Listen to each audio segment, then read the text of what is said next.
প্রিয় শিক্ষার্থীবৃন্দ, কেমন আছো সবাই? আশা করি ভালোই আছো। আজকে আমি শব্দের অর্থ এখান থেকে শুরু করবো। তো চলো ক্লাসে শুরু করা যাক। অজম, হজম, আউশ ধান, বর্ষাকালের পাকে এমন ধান, উড়া, আগাছা বিশেষ, উদুর প্রতি করা মানে পেট ভরে খাওয়া, এমবায় মানে এভাবে, কড়ায়, গন্ডায় বা কড়ায় গন্ডায় নিখুঁত হিসাবে, কবরেজ, কবিরাজ, কয়াল, ওজন করা যার পেশা, কাছা, কাপড়ের যে অংশ পায়ের ভাগ দিয়ে কোমরের পেছনে গোঁজা হয়, কাস্তে, বাঁকা দাঁতালো অস্ত্র, কোন কোন সময়ে, কোষ্টা, পাটের আঁশ, গোমস্তা, জমিদারের কর্মচারী, জাগ দেওয়া, পচানোর জন্য পানিতে রাখা, টাংনা যাতে ঝুলিয়ে রাখা হয়, ডিব্বা মানে কৌটা, ঢেঁড়স মানে শক্ত মাটির টুকরা, তেভাগা আইন মানে ফসলের 3 ভাগের 1 ভাগ জমির মালিক পাবে এমন আইন, জলমূল অত্যন্ত বেশি দাম, পাচন, তিতা স্বাদের তরল ওষুধ, বল্গা, ফসলের ভাগ দেওয়ার শর্তে অন্যের জমি চাষ করার ব্যবস্থা, বাইনের সময়, চাষের উপযুক্ত সময়, বা বাইপাস করা, পাশ কাটিয়ে যাওয়া, বাছট করা মানে বাছাই, বিঘট প্রায় 9 ইঞ্চি, বিলি ব্যবস্থা, ভাগ বটোয়ারা, ভাগ চাষি মানে যে চাষি ফসলের ভাগ পাওয়ার শর্তে অন্যের জমি চাষ করে, মরশুম, ঋতু, মালসা, মাটির পাত্র বিশেষ, রয়নার তেল, রয়না গাছের বীজের তেল, রোম, লোম, সাবার শেষ। ৬.২.২ গল্পের পঠন বুঝি। গল্পটি ভালো করে পড়ো, তারপর নিজের প্রশ্নগুলোর উত্তর দাও। কাজটি প্রথমে নিজে করো, এরপরে সহপাঠীদের সাথে আলোচনা করে প্রয়োজনে সংশোধন করো। তো চলে স্ক্রিপ্টে চলে যাই। কাহিনী কি নিয়ে? গরিব প্রজাতির কাহিনী কি নিয়ে? গরিব প্রজাতির জমির মালিকের প্রশাসন বঞ্চনার বিরুদ্ধে বর্গা চাষীদের ন্যায্য হিস্যার দাবিতে প্রতিবাদ নিয়ে কাহিনী রচিত হয়েছে। কি কি ঘটনা আছে? চোখ দেখে তো তার গা কাটা দিয়ে ওঠা, ক্ষুধা এখানে হয় ক্ষুধা দারিদ্র, ওসমান ও তার শুকনো পাট এনে উঠানে রাখা, মহাজন প্রজার মধ্যে সম্পর্ক, তেভাগা আইন বিষয়ে কথোপকথন, শিক্ষার আলো থেকে বঞ্চিত সমাজচিত্র, কলমের খোঁচায় দলিল লিখে বর্গা চাষীদের ঠকানো। কোন কোন চরিত্র আছে? ওসমান, তার স্ত্রী মাজু বিবি, পুত্র তোতা, কন্যা টনি, ওয়াজেদ চৌধুরী, তার পুত্র ইউসুফ, করিম গাজী, নবু খা। লেখকের দৃষ্টিভঙ্গি কি? অধিকার-বঞ্চিত মানুষকে অধিকার সচেতন করে তোলা এবং তাদেরকে অন্যায়ের প্রতিবাদ করতে অনুপ্রাণিত করা এবং এর জনগণের দৃষ্টিভঙ্গি তুলে ধরা। বর্গা চাষী ওসমানের মুখে সেই চেতনার প্রতিফলন ঘটেছে এখানে। লেখকের দৃষ্টিভঙ্গি সেখানের শিকার মানুষের পক্ষে ইতিবাচক। লেখক মূলত সমাজে নির্যাতিত শোষিত শ্রেণীর উপর শোষকের নির্যাতনের দিকটি তুলে ধরেছেন। ৬.২.৩ জীবনের সাথে গল্পের সম্পর্ক খুঁজি। যোগ গল্পের আলোকে নিচে কয়েকটি প্রশ্ন দেওয়া হলো। ১০০ থেকে ১৫০ শব্দের মধ্যে প্রশ্নগুলোর উত্তর প্রস্তুত করো এবং সহপাঠীদের সঙ্গে আলোচনা করে প্রয়োজনে নিজের উত্তর সংশোধন করো। তো এখানে 4টি প্রশ্ন আছে। কৃষক ওসমানের জীবনে আনন্দ ও বেদনার কয়েকটি দিক তুলে ধরো। 10 বছর বয়সী তিতুতা তার পিতা ওসমানের সঙ্গে কাজ করে, এই ব্যাপারে তোমার মতামত কি? রক্ত চুষে খাইছে হজম করতে দিমু না, যা থাকে কপালে, কে কেন বলেছে ব্যাখ্যা করো। যোগ গল্প, লেখক সমাজের কোন বিষয়ের দিকে ইঙ্গিত করেছেন? এই কাহিনীর সঙ্গে বাস্তব জীবনের কোনো সদৃশ তোমার চোখে পড়ে কিনা? তো স্ক্রিপ্টে চলে যাই। জীবনের সাথে গল্পের সম্পর্ক খুঁজি। কৃষক ওসমানের জীবনের আনন্দ ও বেদনার কয়েকটি দিক নিচে তুলে ধরা হলো। এটা আসলে 1 নম্বর প্রশ্নের উত্তর। বেশি সময় পানিতে থাকায় রয়নার তেল উঠে গেলে প্রাণীর কামড় খাওয়া, উচ্ছিষ্ট খাদ্য থেকে বছরের পর বছর পার করতে হয়েছে। ওসমানের পিঠে স্ত্রী মাজু বিবি রয়নার তেল মালিশ করে দেওয়া, সে তার ফসলের ন্যায্য অধিকার পায়নি। পানিতে প্রতি ডুবে এক-দুটির বেশি পাট গাছ কাটতে না পারা মহাজনের শোষণ নিষ্পেষণে তার জীবন বিষাদময় ছিল। দীর্ঘ সুপুষ্ট পাট গাছ সুস্পষ্ট হবে সুপুষ্ট পাট গাছ দেখে আরে ঠিকই আছে। সামাজিক শোষণের বেড়াজালে তার জীবন অসহনীয় হয়ে পড়েছিল। এরপর আছে কষ্টের ফসল অবৈধ মালিককে বুঝিয়ে দেওয়া, আবার ছেলে তোতার কাছে তাতে ভাতের ফ্যান পাঠিয়ে দেয়। অভাব-দরিদ্রের মধ্যেও ওসমান সাংসারিক জীবনে সুখী ছিল। অন্যদিকে তার জীবনে দুঃখের ভার ছিল প্রকট। বড়শি দিয়ে ট্যাংরা মাছ ধরে রান্না করে স্ত্রীর পাঠানো খাবার দেখা। ১০ বছর বয়সী তোতা তার পিতা ওসমানের সঙ্গে কাজ করে। এ ব্যাপারে আমার মতামত নিচে লেখা হলো। গল্পে দেখা যায় ১০ বছর বয়সী ছেলে তোতা তার পিতা ওসমানের সঙ্গে কাজ করে। তোতার যে সমাজে জন্ম সেটি একটি শোষণ জর্জরিত সমাজ। ক্ষুধা, দারিদ্র্য, পীড়িত সমাজে ক্ষুধার অন্ন জোগাতেই পরিবার হিমশিম খায়। ফলে দরিদ্র পীড়িত পরিবারে ছেলেমেয়েদের শিক্ষার আলো থেকে বঞ্চিত হয়। তোতা স্কুলে ভর্তি হলেও ঠিকমতো পড়তে পারে না। পাট কাটা কাজে পিতাকে সাহায্য করে, যার ফলে কখনো কখনো তার স্কুলে পড়াশোনা বিঘ্ন ঘটে। তার বাবা তাকে স্কুলে যাওয়ার পরিবর্তে তার সাথে কাজ করলে বেশি খুশি হয়। এই বিষয়টি খুবই দুঃখজনক। অভাবের কারণেই হয়তো ওসমান ছেলে তোতাকে কাজে নেয়। পিতা ওসমান সংসার ও কৃষিকাজে সাহায্য করে। পিতাকে সাহায্য করবে এটা স্বাভাবিক। তবে সন্তানের জন্য বাবার অবশ্যই তার কর্তব্য পালন করতে হবে। অভাবের কারণেই এরকম করতে পারেনি বলে আমি মনে করি। তোতার আশেপাশে সমাজ ব্যবস্থা পাল্টালে তোতার শিক্ষা নিশ্চিত হবে। ৩ নম্বরে রক্ত চুষে খাইছে হজম করতে দিমু না, যা থাকে কপালে। কথাটি ওসমান কেন বলেছে নিচে দেওয়া হলো। আসবার পাট চাষ করে সেগুলোর ওসমান পাট চাষ করে সেগুলো গড়ে তুলছিল। তখন জমিদারের কর্মচারী তার ভাগ বুঝে নিতে আসে, কিন্তু ভাগে তার ৩ ভাগের মধ্যে ২ ভাগ চাই। ওসমান কিছু বুঝতেই পারে না। সে তেভাগা আইন সম্পর্কে জানতে পারল, কিন্তু তিনি তা মেনে নিলেন না। তখন সে জানতে পারে দলিলে টিপসই দেওয়া বিষয়ে। জমিদার মাঝে চৌধুরী দলিলে বর্গা চাষীদের টিউশনি নিয়ে যে সে দলিল গরু সরবরাহ করার কথা লিখে দলিলে এখানে অঙ্গল বাদ যাবে। দলিলে গরু সরবরাহ করার কথা লিখে জমিদার ফসলের ২ ভাগ দাবি করে, কিন্তু তারা কোনো ঋণ নেয়নি। তারা লেখাপড়া করেনি বলে বুঝতে পারেনি যে সে যেখানে কি লেখা সেখানে কি লেখা ছিল সেখানে হবে। তাই তারা টিপসই দিয়ে দেয়। এতে করে তারা ক্ষিপ্ত হয়ে ওঠে।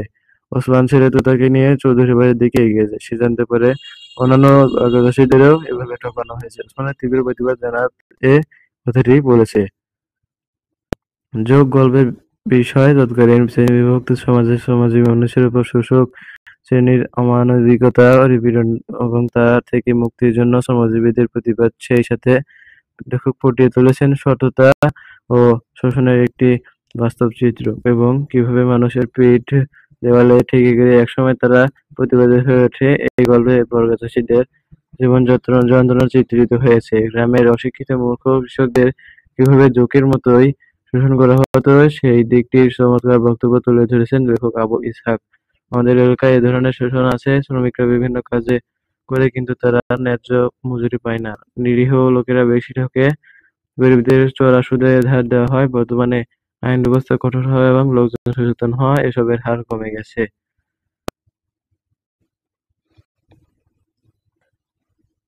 এরপরে হচ্ছে গল্প পড়ি ২। আনোয়ারা সৈয়দ হক একজন বিশিষ্ট কথা সাহিত্যিক। শিশু সাহিত্যিক হিসেবে তিনি সুপরিচিত।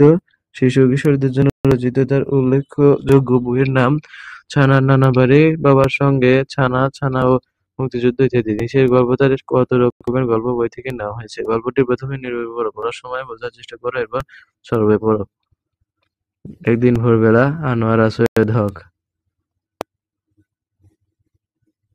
ফাল্গুন মাস, বেশ ফুরফুরে বাতাস বইছে। ঘুম থেকে উঠে শিউলি ভাবল, এই যা, আজ না আমার ফুল কুড়াতে যাবার কথা। যেমনি ভাবা তেমনি কাজ। মুখ না ধুয়েই শিউলি একেবারে একদৌড়ে তাদের বাড়ির বাগানে গিয়ে হাজির।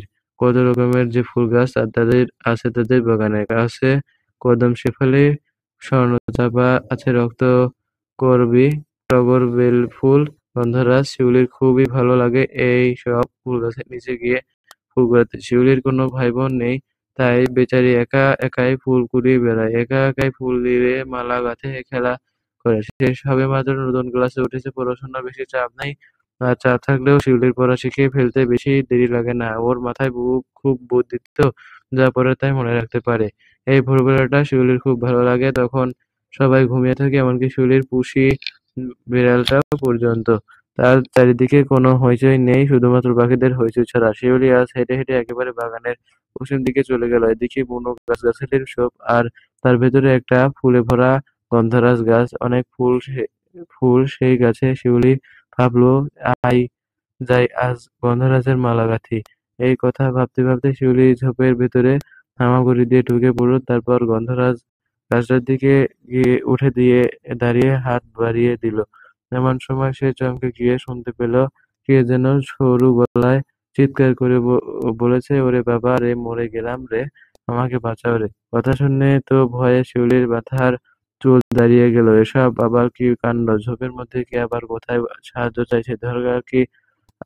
দরকার কি বাবা আমার এখানে থাকার? এই ভেবে শিউলি ঝোপ ছেড়ে পালিয়ে আসতে যাবে, যেই অমনি বাবার শুনতে পেল, ওগো মেয়ে, তুমি চলে যেও না, দয়া করে আমাকে বাঁচাও। শিউলি থেমে গিয়ে হতদম্যের মতো এদিকে ওদিকে চেয়ে বলল, তুমি কে? কোত্থেকে গিয়ে চিৎকার করছো? তখন সে শুনল কে যেন বলছে, আমি তোমার পায়ের কাছে হট পাটকেলের নিচে চাপা পড়ে আছি, আমাকে বাঁচাও। স্পষ্ট গলায় এই কথা শুনে শিউলি লাফিয়ে উঠে পায়ের দিকে তাকালো, দেখলো সত্যি তার পায়ের কাছে এক গাদা আস্ত আর ভাঙা থান ইট স্তূপ হয়ে পড়ে আছে। যতগুলো থান ইট তো বেশ বড় আর ভারী। শিউলি উবু হয়ে বসে অনেক কষ্টে চার-পাঁচটা ইট সরাতে তার নিচ থেকে হলুদ বিবর্ণ কতগুলো পাতার একটা মোটা শিকড় বেরোলো। তারপর স্বরটা আবার ভেসে এলো কানে, বাব্বা বাঁচালে, একেবারে প্রাণে মারা পড়েছিলাম আর কি। আজ ৩ মাস এই ইটগুলোর নিচে থাকিস তুমি, আজ এদিকে ফুল কুড়াতে এলে। রোজই তো দেখি অন্যদিকে বসে ফুল কুড়ো, মালা গাঁথো আমাদের, এদিকে ফিরেও তাকাও না। আমি মনে মনে ভাবি, আমার মতো অসহায়ের দিকে কে বা ফিরে তাকায়? শিউলি অবাক হয়ে কথাগুলো শুনে মাটির দিকে তাকিয়ে জিজ্ঞেস করলো, তুমি কে? উত্তর শুনলো, তুমি কি আমাকে দেখতে পাচ্ছ না? কি দুঃখের কথা, আজ খামোখাই আমি এতক্ষণ কথা বললাম। এই কথা শুনে শিউলি থতমত খেয়ে বলল, আমার পায়ের কাছে কিছু হলুদ গোল পাতা আর তার মোটা একটা শিকড় ছাড়া আর কিছুই তো দেখতে পাচ্ছি না। এটাকে এই তো আমি এখন ইট সরিয়ে বের করলাম। শিউলির কথা শোনা মাত্র ও মা! শিউলির চোখের সামনেই শিকড়টা নড়েচড়ে বলে উঠল, আহা, আমাকে শিকড় বলে ডেকো না, আমি মনে দুঃখ পাবো। আমি একটি গাছের চারা, আর সে গাছ নয়, বটগাছ। আমার ভাগ্য খারাপ, তাই পাখি এসে আমাকে এখানে বীজ অবস্থায় ফেলে গেছে। কি আর করবো, কপালের গেরো এখন ভুগতেই হবে। শিউলিদের কথা শুনে তাজ্জব বনে গেল।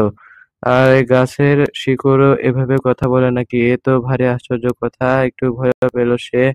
কাজ কি বাবা, আমার মতো এই তো ঝামেলায় মা টের পেলে বকবে, এই ভেবে সে টিপি পায়ে পালাবার উপক্রম করতেই শিকড়টা বলে উঠল, আমাকে ঘেন্না করে দূরে সরে যাচ্ছ না? আমার চেহারা খারাপ বলে আমাকে ঘেন্না করছো? তাহলে শোনো, আমার এই চেহারার জন্য আমি দায়ী নই, দায়ী তোমাদের বাসার কাজের ছেলেটা। সে বেগম সাহেবার কথা শুনে বাগান পরিষ্কার করতেছে, প্রথমে আমার ঘাড়ে গন্ধমাদন পর্বত চাপিয়ে দিয়েছে, অর্থাৎ এই থান ইটগুলো। নইলে এইরকম আঁকাবাঁকা একে কোঁকড়ানো রক্তহীন হলুদ চেহারা আমার কোনো দিন ছিল না। কিন্তু আমার প্রাণশক্তি, সূর্যের আলো আর মাটির নির্যাস থেকে আমাকে বঞ্চিত করায় আমার এই অবস্থা। হায়, সবই আমার ভাগ্য। গাছের শিকড়টার এইরকম হাত হুতাশা শুনে শিউলির মনে দুঃখ হলো। সে বলল, আহা, তো মন খারাপের কি আছে? এই তো আমি এখন তোমার মাথা থেকে ইট সরিয়ে দিলাম। এখন তুমি হও না দেখতে সুন্দর, হও না বড়, কে আমাকে মানা করছে? শিউলির কথা শুনে শিকড়টা খুবই খুশি হবে কি উল্টো মাটিতে আছাড় খোলা দুবার কারণ সরে বলল, বড় হাতে চাইলে চাইলে কি ভাই বড় হওয়া যায়? বড় হওয়ার পথে যে কত বাধা, তা তো তুমি জানতে। যদি তুমি জানতে আর বড় হবার পরেও যে আমাদের মতো বড় জাতের গাছেদের কত বিপদ তা তুমি কি বুঝবে? শিউলি বলল, ও মা, তাই বলে তুমি বড় হবে না নাকি? যারা বড় হয় তারা তো সমস্ত বাধা বিপত্তি দুপায়ে দলেই বড় হয়। তার কথা শুনে শিকড়টা বলল, কারা দুপায়ে বাধা দলে বড় হয় সে বাপু আমি জানি না। আমি বরং দেখেছি আমি অন্য লোকের পায়ের নিচে পড়ে চিড়ে চ্যাপ্টা হয়ে যাচ্ছি, একদম বেড়ে উঠতে পারছি নে।